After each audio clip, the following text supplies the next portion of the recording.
नमस्कार मित्रांनो, टेक्निकल ज्ञान आणि नवीन अपडेटमध्ये तुमचे स्वागत आहे। मित्रांनो, आज आपण आपल्या या व्हिडिओमध्ये बघणार आहोत एसटीच्या ई बसमध्ये अर्थपूर्ण व्यवहाराचा संशय, कंत्राट रद्द करण्याची कामगाराची संघटनाची मागणी काय असणार, चला तर बघूया आपल्या आजच्या या व्हिडिओच्या माध्यमातून। मित्रांनो, मार्च आणि एप्रिल या 2 महिन्यात एकही बस पुरवठादार कंपनीकडून एसटीला मिळाली नसून कराराचा भंग करणाऱ्या कंपनीचा कंत्राट रद्द करण्यात यावा अशी मागणी महाराष्ट्र एसटी कर्मचारीचे काँग्रेसचे सरचिटणीस श्रीरंग बर्गे यांनी केला आहे। एसटी महामंडळात 5150 विजेवरील बस कंत्राटी पद्धतीने घेण्याचा करार एका कंपनीशी केला असून सदर कंपनी दर महिन्याला 215 बसेस देणार होती। राज्याचे मुख्यमंत्री एकनाथ शिंदे यांच्या हस्ते या बसेसचे उद्घाटनही 13 फेब्रुवारी रोजी करण्यात आले होते।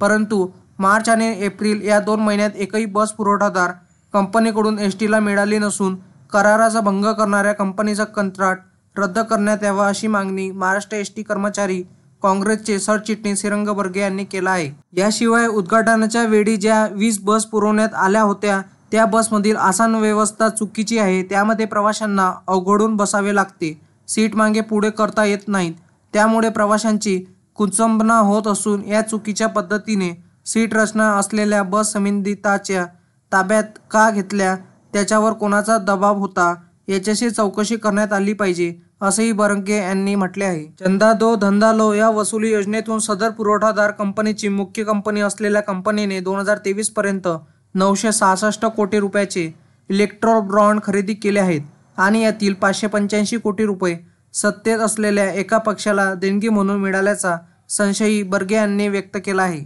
एकंदर सर्व परिस्थिती पाहता येत्या वर्षभरात महामंडळाकडे प्रवाशांसाठी गाड्या कमी पडणार असून त्यांची गैरसोय होणार आहे। या सर्व प्रकाराला गाड्या पुरवणारी कंपनी असून सदर कंपनीवर कडक कारवाई करण्यात यावी अशी मागणी बर्गे यांनी केली आहे। मित्रांनो, तुम्हाला असेच नवनवीन व्हिडिओ बघण्यासाठी तुम्ही आपल्या चॅनलला लाईक, शेअर अँड सबस्क्राईब करा। धन्यवाद।